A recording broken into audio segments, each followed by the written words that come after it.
இந்த நாளுக்கான கர்த்தருடைய வார்த்தை யோவான் எழுதின சுவிசேஷம் 2ஆம் அதிகாரம் 10ஆம் வசனத்தின் பின்பகுதி. நீரோ நல்ல ரசத்தை இதுவரைக்கும் வைத்திருந்தீரே என்றான். இது ஒரு அருமையான வார்த்தை இன்னைக்கு ஆண்டவர் நமக்கு கொடுத்துருக்கிறாரு. அந்த பந்தி விசாரிப்புக்காரன் இயேசு கிறிஸ்துவை பார்த்து கேட்குற கேள்வி தான் இது. நீரோ நல்ல ரசத்தை இதுவரைக்கும் வைத்திருந்தீரே என்றான். எந்த மனுஷனும் முன்பு நல்ல திராட்சரசத்தை கொடுத்து ஜனங்கள் திருப்தி அடைந்த பின்பு ருசி குறைந்ததை கொடுப்பான். நீரோ நல்ல ரசத்தை இதுவரைக்கும் வைத்திருந்தீரே என்றான். பார்த்தீங்களா, இந்த இரவில் கூட ஆண்டவர் நைட்டில் கூட எனக்கு இந்த வார்த்தையை கொஞ்சம் ஞாபகப்படுத்தி தந்தார். நீரோ எழுப்பும் போதே சொல்லி எழுப்புதார். நீரோ நல்ல ரசத்தை இது வரைக்கும் வைத்திருந்தீரே. அப்போ இப்போ வாழ்க்கையில் பார்த்திங்கன்னா போராட்டங்கள் நிறைந்த வாழ்க்கை நிறைய குடும்பங்களில். அதில் முதல் பகுதி போராட்டம் நிறைந்த வாழ்க்கை, பின்பகுதி அமைதியான சமாதானமான வாழ்க்கை நிறைய பேருக்கு அமைஞ்சிருச்சு. என்னுடைய வாழ்க்கையெல்லாம் அப்படி தான். ஆரம்பத்தில் போராட்டம் நிறைந்த வாழ்க்கை தான், ஆனால் முடிவில் சமாதானமான வாழ்க்கையை ஆண்டவர் தந்தார். அது நீரோ நல்ல ரசத்தை இது வரைக்கும் வைத்திருந்தீரே. வாழ்க்கையின் முதல் பகுதி வெறுமையான இருக்கும். நம்மளால் என்ன செய்ய புரிஞ்சுக்கிட முடியாது, எப்படி கடந்து வந்தோம்னே நமக்கு தெரியாது. ஆனால் இப்போ பார்த்திங்கன்னா நல்ல ரசமாகிய அந்த ருசியான ரசத்தை நம்முடைய வாழ்க்கையில் கர்த்தர் தந்திருப்பார் பின்பகுதியில். அதை நம்ம யோசித்து பார்க்கும்போது ரொம்ப ஆச்சரியமாக இருக்கும். இந்த பந்தி விசாரிப்புக்காரன் சொன்ன மாதிரி, இந்த ரசத்தை இவ்வளோ நாளும் பத்திரமா வச்சுருந்தீரா, அதை முதலே தர வேண்டியதானே அப்படின்னு என்ன சொல்கிறான்.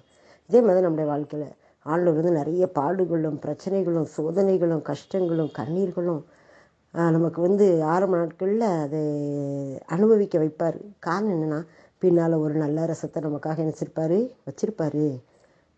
உங்களுடைய வாழ்க்கையை ஆராய்ந்து பாருங்கள். எல்லாருடைய வாழ்க்கையிலும் அப்படி தான். கரும்பை மாதிரி வாழ்க்கைன்னு சொல்லுவாங்க. நுனிக்கரும்பு இனிக்காது, அடிக்கரும்பு இனிக்கும். வாழ்க்கையிலையும் அப்படித்தான். ஆரம்ப நாட்களில் ஒன்றுமே புரியாதா, நிறைய காரியங்கள் நம்மளால் புரிஞ்சிக்கவே முடியாது, போராட்டமாக இருக்கும். ஆனால் வாழ்க்கையின் பின்பகுதி நம்ம பக்குவப்படுத்தியிருப்பார் ஆண்டவர், பழக்கப்படுத்தியிருப்பார், நம்ம அனுபவத்துக்குள்ளே கொண்டு வந்திருப்பார். நல்ல ஒரு வாழ்க்கையின் காரியங்களை பாடங்களை படித்துக்கொள்ள வைத்திருப்பார்.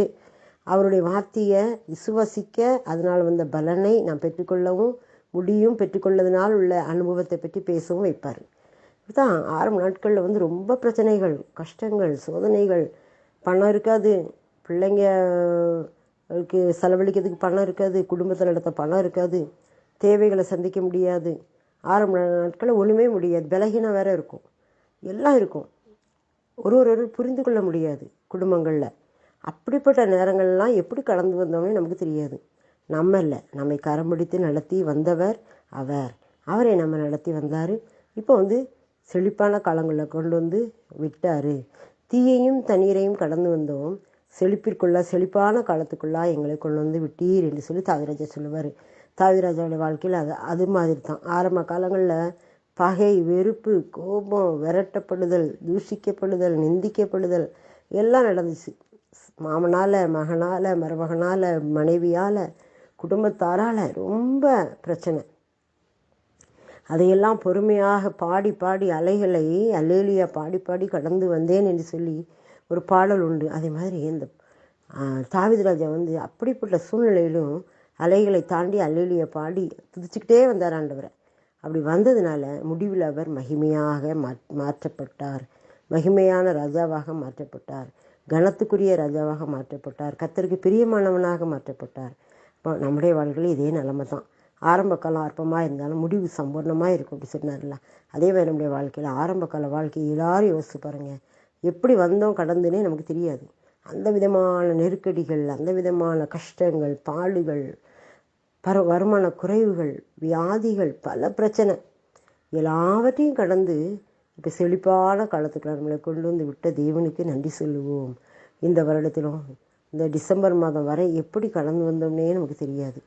ஆனால் அந்த டிசம்பர் மாதத்தில் அவரை துதிக்கும்படியாக கர்த்தர் நம்மை அழைத்து வந்தாரே, நம்ம அவருக்கு நன்றி சொல்லுவோம். நீரோ நல்ல ரசத்தை இதுவரைக்கும் வைத்திருந்தீரே. அப்பா, என்னுடைய வாழ்க்கையில் இப்போது ஒரு நல்ல ரசத்தை, நல்ல ருசியான வாழ்க்கையை, நல்ல உமக்கேற்ற வாழ்க்கையை எனக்கு தந்தீங்களே. அது எப்படி இவ்வளோ நாள் நீங்கள் தானே வச்சுருந்தீங்க, அதை என்னுடைய கண்களுக்கு மறைக்கப்பட்டிருந்தது. ஆனால் நீரோ நல்ல ரசத்தை இதுவரைக்கும் வைத்திருந்தீரே. என்னை பக்குவப்படுத்தி, என்னை பதப்படுத்தி எனக்கு இப்போ அந்த காரியங்களை அனுமதிச்சிருக்கிறீர். குயவன் கையில் மண்பாண்டம் போல் என்னை ஒப்பு கொடுக்கும்போது நீர் என்னை முடிவில் மகிமையாக மாற்றுவீர். ஒரு அழகான மண்பானையாக மாற்றுவீர். எல்லாருக்கும் பிரயோஜனப்படக்கூடிய மண்பானையாக மாற்றுவீங்க. சுடப்பட்ட நெருப்பில் இடப்பட்ட ஒரு மண்பானை நான் இப்போ உறுதியாக இருக்கிறேன் அப்படின்னு சொல்லி நம்முடைய வாழ்க்கையில் நாம் சொல்ல முடியும். நீரோ நல்ல ரசத்தை இதுவரைக்கும் வைத்திருந்தீரே. என்னுடைய வாழ்க்கையில் இவ்வளோ ஆசீர்வாதங்களையும் நீங்கள் வச்சுருந்தீங்களே, இப்போ எனக்கு தந்திருக்கீங்களே, நன்றி தகப்பனே அப்படின்னு நம்ம சொல்ல கடமைப்பட்டவர்கள். வாழ்க்கையின் பின்பகுதியில் ஆண்டவர் நம்ம ஆசீர்வாதங்களால் நிரப்புவேன் அப்படிங்கிறாரு. ஒவ்வொரு தெய்வ பிள்ளைக்கும் இந்த அனுபவம் உண்டு. ஒவ்வொரு ஊழியக்காரங்களுக்கும் இந்த அனுபவம் உண்டு. எல்லாரும் நீங்கள் கேட்டு பாருங்கள். ஆரம்ப காலத்தில் அவங்க பட்டப்பாடுகள், வேதனைகள், இன்னல்கள், கஷ்டங்கள் எல்லாம் உண்டு. ஆனால் முடிவில் ஆண்டவர் மகிமையாக அவங்கள மாற்றி ஒரு உன்னதமான ஸ்தானத்துக்கு, உன்னதமான ஊழியத்துக்கு, உன்னதமான பணிக்கு அழைத்து மகிமைப்படுத்தி மேன்மைப்படுத்தி கிரீடம் சூட்டி நன்மையினாலும் கிருபையினாலும் இரக்கங்களினாலும் முடிசூட்டுகிற ஆண்டவர் முடிசூட்டி மேன்மைப்படுத்துகிறார். ஆமே. நீரோ நல்ல ரசத்தை இதுவரைக்கும் வைத்திருந்தீரே. அப்பா நன்றி தகப்பனே. எங்களுடைய வாழ்க்கையில் நல்ல ரசத்தை இதுவரைக்கும் வச்சுருந்தீங்க. எங்களுக்கு தெரியலை, அது இப்போ தான் அது எங்களுக்கு தெரியுது. எங்களுடைய வாழ்க்கையின் ஆண்டவரை பெரும்பாலான பகுதிகளை நாங்கள் அறியாமையில் கழிச்சிட்டப்பா. ஆனால் இப்போ எங்களோடு நீங்கள் இடைப்பட்டு எங்களுடைய வாழ்க்கையின் மேன்மையை உணரும்படியாக செய்திருக்கிறீர். உங்களுக்காக நாங்கள் வாழும் வாழ்க்கை எங்களுக்கு தந்தபடியால் நன்றி. இந்த நாள் ஆண்டவரை எங்களை உயர்த்தி வைத்த கிருபைக்காய் நன்றி. பிரச்சனைகளை மாற்றி போட்ட கிருபைக்காய் நன்றி. இரக்கத்துக்காய் நன்றி. இந்த வருடத்தின் கடைசி நாட்களை காண கிருபை செய்துக்காய் நன்றி. இன்னும் நாங்கள் உமண்டை நெருங்கி சேரணும். புதிய வருடத்தில் புதிய கிருபைகள் நாங்கள் பெற்று